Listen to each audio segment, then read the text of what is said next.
Hello, good morning. कैसे हैं आप लोग? भारतीय अर्थव्यवस्था के इंपॉर्टेंट कंटेंट जो कि क्विक रिवीजन के लिए शुरू किए गए हैं, आज इस पर हम हमारे मुद्रा और मुद्रास्फीति से संबंधित कुछ इंपॉर्टेंट फैक्ट के बारे में बात करेंगे और ये आपके आने वाले प्रीलिम्स एग्जाम को ध्यान में रख करके तैयार किए गए हैं। चलिए देखते हैं कुछ इंपॉर्टेंट फैक्ट में। पहले पेज का फैक्ट हमारे पास है, विदेशी मुद्रा जिसमें त्वरित प्रवास की प्रवृत्ति होती है क्या कहलाती है? त्वरित प्रवास का मतलब होता है जो अपना स्थान परिवर्तित कर दे, जिसमें शीघ्र स्थान परिवर्तित करने की प्रवृत्ति होती है, नेचर होता है, ऐसी मुद्रा को कहते हैं, ऐसी विदेशी मुद्रा को कहते हैं गर्म मुद्रा या हॉट करेंसी। देखिए, जो विदेशी मुद्राएं होती हैं जब वो किसी दूसरे देश में निवेश की जाती हैं तो वो दो तरीके से की जाती हैं। जैसे हमारे देश में जो विदेशी मुद्राएं आती हैं, एक तो आती हैं वो स्थायी निवेश के रूप में और स्थायी निवेश के रूप में आती हैं, और दूसरी आती हैं अस्थायी निवेश के रूप में। तो जो अस्थायी निवेश होता है, ये अस्थायी निवेश के जैसे जो कोई विदेशी कंपनियां या विदेशी निवेशक हमारे देश में जो पैसे लगाते हैं, तो कुछ पैसा ऐसा निवेश होता है जो कि स्थायी रूप से होता है, जैसे कि एफडीआई। एफडीआई क्या है? एफडीआई जो है ये स्थायी निवेश है, फॉरेन डायरेक्ट इन्वेस्टमेंट, प्रत्यक्ष विदेशी निवेश है। लेकिन यहाँ दूसरी तरफ जैसे शेयर मार्केट में, ठीक है, जैसे शेयर मार्केट में है या एफआईआई है। एफआईआई क्या है? Foreign institutional investment. ये क्या है? अस्थायी निवेश है।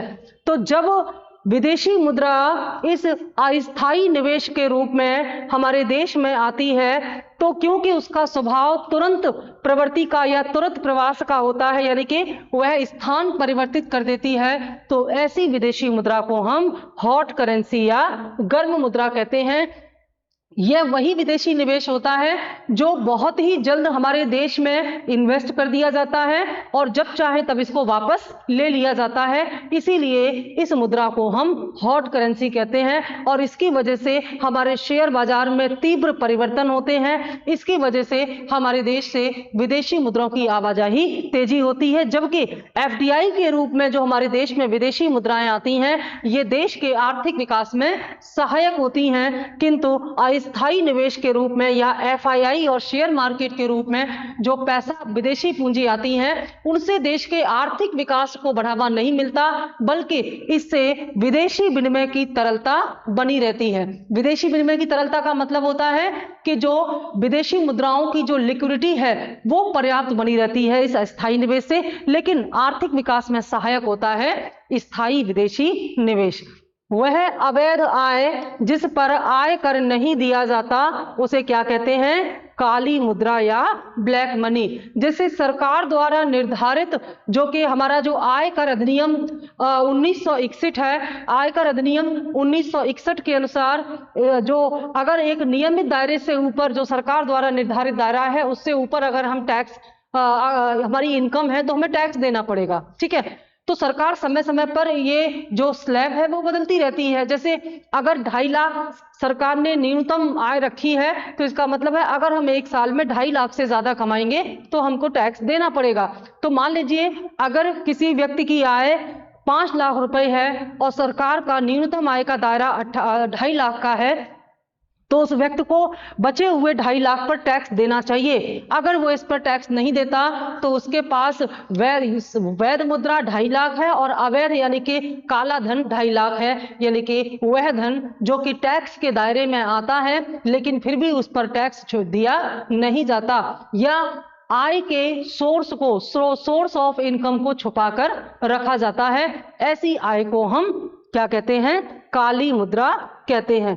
काली मुद्रा जो होती है इसमें अवैध तरीके से कमाया गया धन भी आएगा और वैध तरीके से कमाया गया वह धन भी आएगा जिस पर टैक्स नहीं दिया गया है। ये ध्यान देने वाली बात है।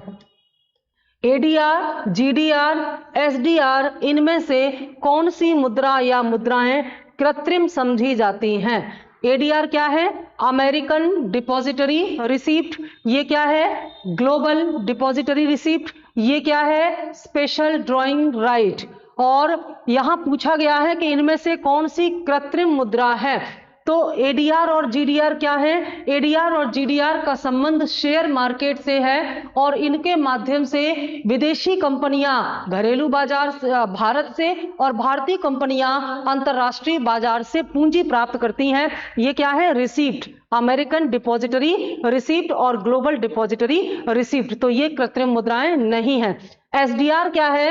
एसडीआर कृत्रिम मुद्रा है, यानी कि स्पेशल ड्रॉइंग राइट जो है ये कृत्रिम मुद्रा है और ये जो इंटरनेशनल मॉनेटरी फंड है, इंटरनेशनल मॉनेटरी फंड IMF जो है उसके द्वारा जारी की गई कृत्रिम मुद्रा है, या हम कह सकते हैं कि एक प्रकार की टोकन करेंसी है ये। और ये टोकन करेंसी या टोकन ये किसको मिलता है?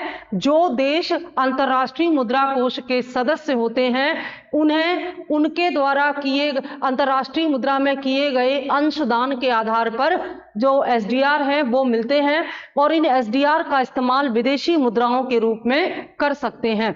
जो सदस्य अंतर्राष्ट्रीय मुद्रा कोष में शामिल हैं वे देश आपस में इस SDR से अपने सौदे संपन्न या लेन देन करते हैं, क्योंकि SDR मुद्रा की तरह काम करता है, इसीलिए इसे कृत्रिम मुद्रा कहते हैं। और SDR को अंतर्राष्ट्रीय जो हमारा विदेशी मुद्रा भंडार है उसमें भी शामिल किया जाता है।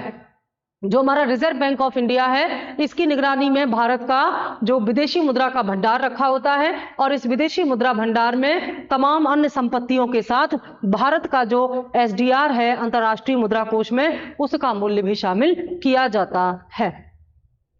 भारतीय मुद्रा RBI, वित्त मंत्रालय, संसद और नासिक प्रिंटिंग प्रेस में से किसमें छापी जाती है? तो मुद्रा जो है नासिक प्रिंटिंग प्रेस में छापी जाती है, क्योंकि RBI जो है वो मुद्रा के जो प्रवाह है, मुद्रा का जो प्रचलन है, संचालन है, उसको नियंत्रित करता है, लेकिन मुद्रा छापने का कार्य RBI नहीं करता। मुद्रा प्रिंटिंग प्रेस में छापी जाती है। और वित्त मंत्रालय क्या करता है?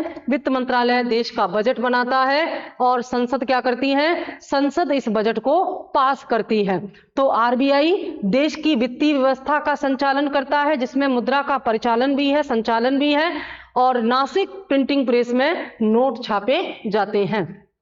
भारत में सिक्के जारी करने के लिए रिजर्व बैंक ऑफ इंडिया, वित्त मंत्रालय, स्टेट बैंक ऑफ इंडिया और राष्ट्रीय स्टॉक व्यापार में से कौन अधिकृत है? यानी कि यह अधिकार किसके पास है कि वह सिक्के जारी कर सकता है? तो सिक्के जारी करने का अधिकार जो है वो RBI के पास है यहाँ पर। और RBI जो है वास्तव में सिक्के जारी कर सकता है, लेकिन सिक्के की ढलाई का पूरा नियंत्रण भारत सरकार के पास है। भारत सरकार की निगरानी में जो मिंट या जिसके जो जहां पर सिक्के ढाले जाते हैं, इंग्लिश में उसको बोलते हैं मिंट। तो कुल मिलाकर के भारत सरकार की निगरानी में ही ये ढाले जाते हैं, लेकिन RBI को यह अधिकार है कि जितने भी सिक्के ढाले जा रहे हैं और उससे जितने भी नोट छापे जा रहे हैं उन्हें बैंकों के माध्यम से बाजार में कैसे चलन में लाया जाए। 1 रुपए के भारतीय नोट पर किसके हस्ताक्षर होते हैं? तो 1 रुपए के नोट पर वित्त मंत्रालय के सचिव के हस्ताक्षर होते हैं, जबकि अन्य सभी नोट पर RBI गवर्नर के हस्ताक्षर होते हैं। भारत में सिक्के की ढलाई किन शहरों में होती है? तो भारत में सिक्के की ढलाई 4 जगह होती है। यहाँ पर 3 नाम लिखे हुए हैं, चौथा नाम है आपका नोएडा। ठीक है, नोएडा में भी एक टकसाल है। टकसाल को ही इंग्लिश में क्या कहते हैं? मिंट। तो सिक्के की ढलाई मुंबई में होती है, कोलकाता में होती है, हैदराबाद में होती है और नोएडा में। इन 4 नगरों में, शहरों में स्थित जो टकसालें हैं वहां पर सिक्कों की ढलाई होती है और इन पर पूरा नियंत्रण भारत सरकार का होता है। और यहां से जो सिक्के ढाले जाते हैं उनको RBI के माध्यम से मार्केट में लाया जाता है। मुद्रा की दशमलव प्रणाली के साथ प्रचलित नया पैसा कब पैसा बना? तो 1 अप्रैल 1957 से भारत में मुद्रा की दशमलव प्रणाली लाई गई और इस दशमलव प्रणाली में 1 रुपए को बराबर मूल्य वाले 100 पैसे में विभाजित किया गया। इससे पहले यह आना सिस्टम था। यहाँ पर जैसे 50 पैसे को 8 आना कहते थे, 25 पैसे को 4 आना कहते थे, और पूरा जो 1 रुपया था वो 16 आने का होता था। 16 आना मतलब 1 रुपया। तो लेकिन बाद में जब 1957 में दशमलव प्रणाली आई तो ये सिस्टम खत्म कर दिया गया और 1 रुपए को बराबर मूल्य वाले 100 पैसे में बांट दिया गया। भारतीय रिजर्व बैंक को कितने रुपए तक की करेंसी नोट छापने का अधिकार है? तो 10,000 रुपए तक की करेंसी आरबीआई यानी कि 10,000 रुपए तक का नोट आरबीआई छाप सकता है। अभी अधिकतम मूल्य 2,000 का था, लेकिन अब सरकार 2,000 का नोट भी रिप्लेस कर रही है, वापस ले रही है। तो आरबीआई यहाँ पूछा है कितने मूल्य तक का नोट छाप सकता है, लेकिन अभी छापा नहीं जा रहा है। यानी कि आरबीआई को कौन आदेश देगा? सरकार। आरबीआई सरकार से अनुमति लेती है और फिर नोट छापती है। तो सरकार, आरबीआई को यह अधिकार है कि वो 10,000 तक का नोट छाप सकती है। लेकिन बड़े नोट अर्थव्यवस्था के लिए सही नहीं माने जाते, क्योंकि बड़े नोट से काला बाजारी को बढ़ावा मिलता है, इससे मुद्रास्फीति बढ़ती है और इसीलिए बड़े नोट अच्छे नहीं माने जाते।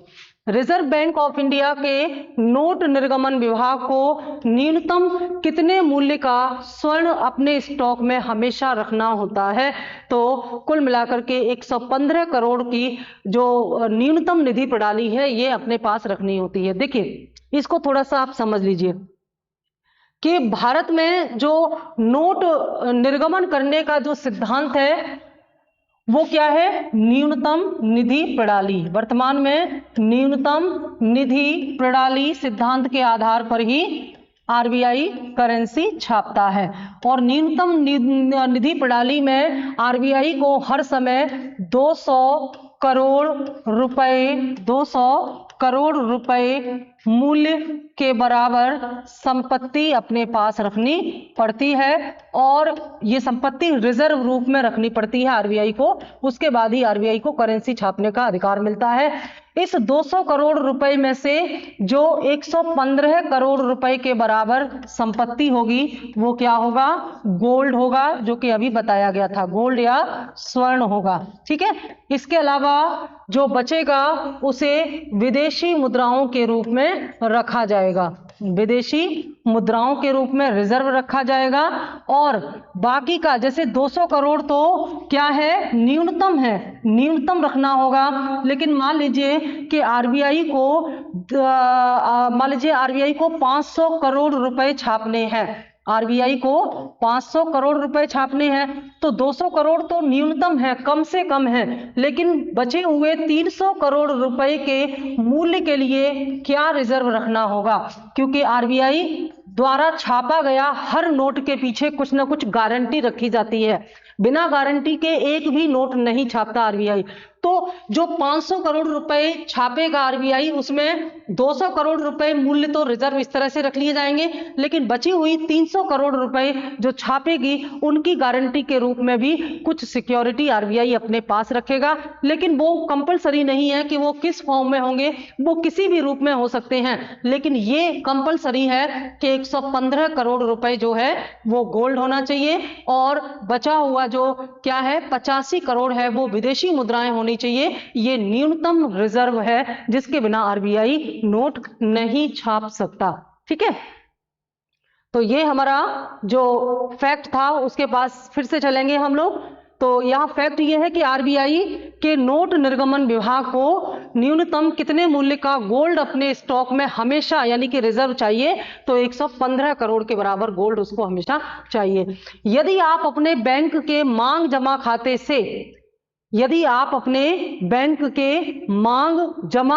से 1 लाख रुपए की नगद राशि निकालते हैं तो अर्थव्यवस्था में तात्कालिक रूप से मुद्रा की समग्र पूर्ति पर इसका क्या प्रभाव पड़ेगा? ये जो आप कंटेंट है हमारा आज का इकोनॉमी का, ये मुद्रास्फीति से जुड़े हुए टॉपिक पर है। तो मुद्रास्फीति का मतलब ही होता है मुद्रा का प्रसार। यहाँ मुद्रा के प्रसार से संबंधित एक फैक्ट आपके सामने रखा है कि यदि अपने बैंक से आप अपने बैंक के मांग जमा खाते से 1 लाख रुपए की नगद या कैश निकालते हैं तो इससे अर्थव्यवस्था में मुद्रा की पूर्ति पर क्या प्रभाव पड़ेगा। और यहाँ पर इसका आंसर दिया गया है कि मुद्रा की समग्र पूर्ति जो है वो क्या रहेगी, अपरिवर्तित रहेगी। ऐसा क्यों होगा? ऐसा इसलिए होगा कि आपने अपने बैंक से जो 1 लाख रुपए निकाले हैं, चाहे आपके हाथ में हो ये 1 लाख रुपए या फिर आपके बैंक के मांग जमा खाते में। मांग जमा खाता वह जमा खाता होता है जिससे आप जब चाहे सब अपने पैसे निकाल सकते हैं। तो इसमें पैसे के स्वरूप में, मुद्रा के रूप में कोई परिवर्तन नहीं आया। यहां पर भी यह मुद्रा किस रूप में थी? तरल रूप में थी। यहां पर भी बैंक में भी आपकी मुद्रा तरल रूप में थी और जब आपके पास है तब भी क्या है? तरल रूप में है। तो क्योंकि मुद्रा की तरलता पर कोई प्रभाव नहीं पड़ रहा है, इसलिए अर्थव्यवस्था में मुद्रा की आपूर्ति पर भी कोई प्रभाव नहीं पड़ेगा। बाजार में मुद्रा की आपूर्ति या समग्र आपूर्ति अपरिवर्तित रहेगी। आप जब मांग जमा खाते में है तो यहां भी जब चाहे खर्च कर सकते थे आप अपने कार्ड के माध्यम से, और हाथ में है तो भी जब चाहे खर्च कर सकते हैं। तो इससे कोई फर्क नहीं पड़ा क्योंकि यहां मुद्रा के स्वरूप पर कोई प्रभाव नहीं पड़ा है। आगे हमारा ऊंची कीमतें, कीमत निर्देशांक में वृद्धि, कीमत निर्देशांक में वृद्धि, मुद्रा की क्रय शक्ति में वृद्धि और विशिष्ट वस्तुओं की कीमतों में वृद्धि, इनमें से किसके द्वारा मुद्रा के प्रसार को श्रेष्ठ तरीके से समझाया जा सकता है? तो मुद्रा के प्रसार को समझने में इनमें कौन सी बात ज्यादा सहायक होती है? ऊंची कीमतों से पता चलता है कि मुद्रा का प्रसार हो रहा है, कीमत निर्देशांक में वृद्धि से पता चलता है, मुद्रा की क्रय शक्ति में वृद्धि से पता चलता है, या विशेष वस्तुओं की कीमतों में वृद्धि से। तो इसका सही जो आंसर है वो है ऊंची कीमतें। ऊंची कीमतें मतलब महंगाई, यानी कि जब बाजार में महंगाई बढ़ जाती है या कीमतें बढ़ जाती हैं तो इसका मतलब होता है कि मुद्रा का प्रसार बढ़ गया है, मुद्रा का फ्लो या मनी सर्कुलेशन बढ़ गया है।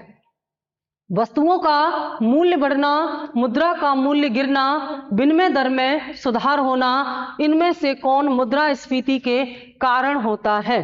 ठीक है, यानी कि जब वस्तुओं का मूल्य बढ़ता है और मुद्रा का मूल्य कम होता है तो हमें समझ जाना चाहिए कि मुद्रास्फीति है।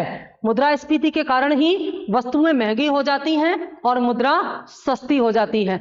मुद्रा का भी अपना मूल्य होता है, तभी तो मुद्रा को हम इस्तेमाल में ला पाते हैं। मुद्रा का अपना मूल्य है, इसलिए मुद्रा विनिमय का माध्यम है। जब मुद्रा का मूल्य समाप्त हो जाता है तो मुद्रा विनिमय का माध्यम नहीं बनती है। जैसे पुरानी नोट जो कि रिप्लेस कर दी गई, अब उसका मूल्य समाप्त हो गया तो वह मुद्रा अब क्या हो गई? विनिमय का माध्यम, लेन देन का माध्यम नहीं बनती है। तो जब मुद्रा का मूल्य कम हो जाए इसका मतलब है कि आपको ज्यादा पैसे देकर के सामान खरीदना पड़ेगा, और जब वस्तु का मूल्य बढ़ जाए इसका मतलब कि सामान महंगा हो गया, जितने पैसे में पहले सामान जितना मिलता था अब उससे कम मिलेगा। तो ये चीज अगर बाजार में हो तो हमें समझ जाना चाहिए कि मुद्रास्फीति हो गई है।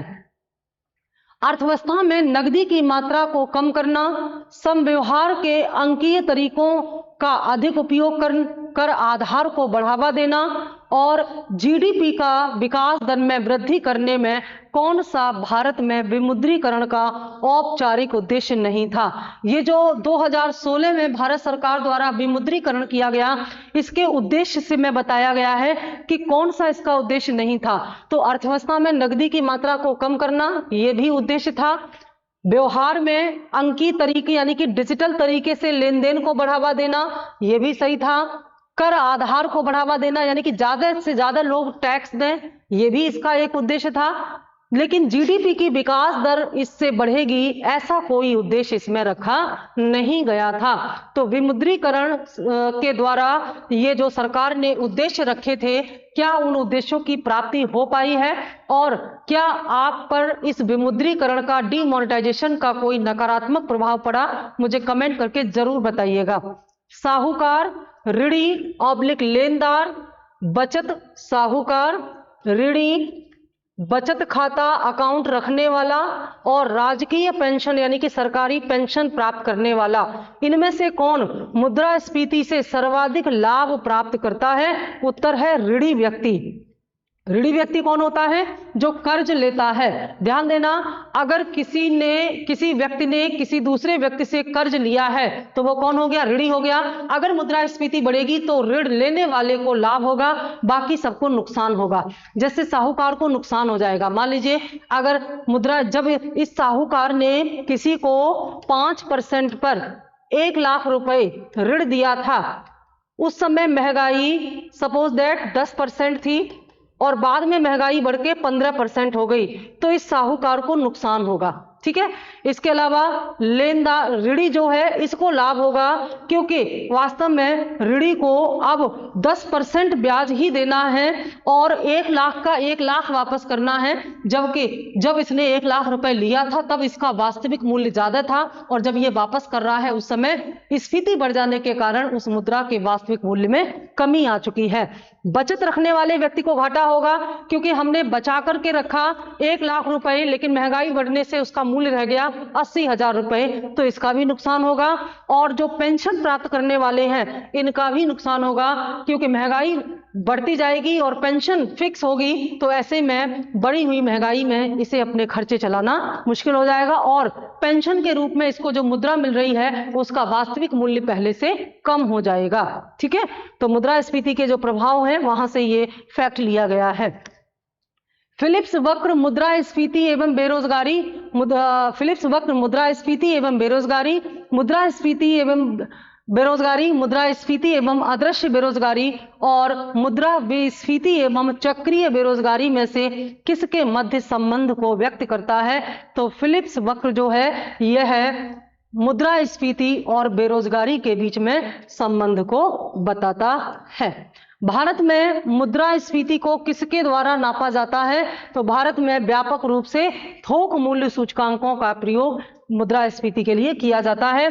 मूल्य सूचकांक यानी कि प्राइस इंडेक्स 2 प्रकार के होते हैं। एक होते हैं WPI होलसेल प्राइस इंडेक्स और दूसरे होते हैं कंज्यूमर प्राइस इंडेक्स यानी कि उपभोक्ता मूल्य सूचकांक। हम कह सकते हैं कि WPI हमें बताता है कि थोक मूल्यों में क्या परिवर्तन हो रहा है और CPI हमें बताता है कि फुटकर मूल्य या खुदरा मूल्य में क्या परिवर्तन हो रहा है, और इन्हीं से हमें मुद्रास्फीति के बारे में पता चलता है। भारत में व्यापक रूप से मुद्रास्फीति के आंकड़े WPI यानी कि थोक मूल्य सूचकांक होलसेल प्राइस इंडेक्स के आधार पर ही तैयार किए जाते हैं।